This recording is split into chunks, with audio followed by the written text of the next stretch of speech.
हाय गाय, श्री स्वामी समर्थ समर्थांच्या ग्रुपात तुमची लाडकी गौ.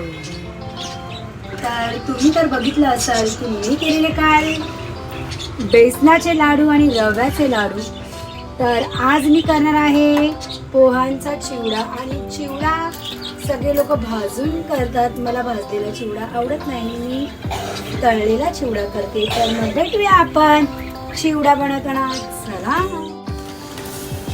मी बनवलेला आहे आज चिवडा. आणि आजचं सरप्राईज असं आहे की माझ्या मिस्टरांना माहिती नाही मी आज परत काय बनवायला घेणार आहे, कारण की त्यांनी मला पहिलेच सांगितलेलं बाई तुला त्रास होतोय तर जास्त काय करायच्या भानगडीत पडू नको. तर मी त्याला बोलली हो आता काय नाही बनवणार. पण माझा हा दिवाळीचा फराळ करायचा म्हणजे करायचा, तर तो आता मी केलेला आहे.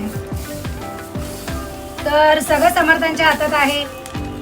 मी केलेला फराळ कसा होतोय कसा नाही ते सगळी समर्थांच्यावर आहे. आणि मी जे करते मला कोणी शिकवलेलं नाही आहे, माझ्या मम्मी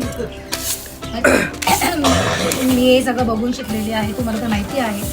आणि मी हार मानत नाही, कोणत्या गोष्टीची मी हार मानत नाही, मी करतच राहते. कारण की आपण कोणाला बोलवणार आपल्या कामासाठी, माणसांना त्यांचं स्वतःच करणं खूप भारी आहे.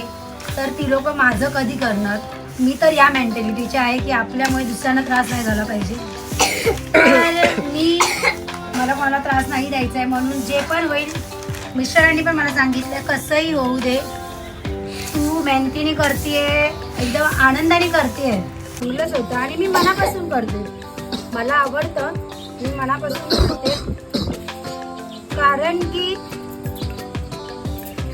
मला ते आवडतं करायला म्हणून मी करते. आणि मी असा विचार करते जो भी योगा वो अच्छा ही होगा. आणि अजूनपर्यंत जेही मी केलं ते चांगलंच झालं समर्थांच्या आशीर्वादाने. तर तसाच मी हा चिवडा तरी टाकलेला आहे. तर आत्तापर्यंत तरी मला असं वाटतं की तो झाला आहे. आता पुढचं थोडा थंड झाल्यानंतर आपल्याला कळेल की कसा झाला आहे. मी तर केला आहे, बघूया जसा आहे तसा आहे. आणि पहिली गोष्ट सांगा, सगळे का खोकताय? आणि हो आज माझ्या घरात सगळे खोकतायत. तसं प्रिन्सला तर खोकला आहेच, पण त्याच्यामध्ये थोडीशी भर मी टाकलेली आहे.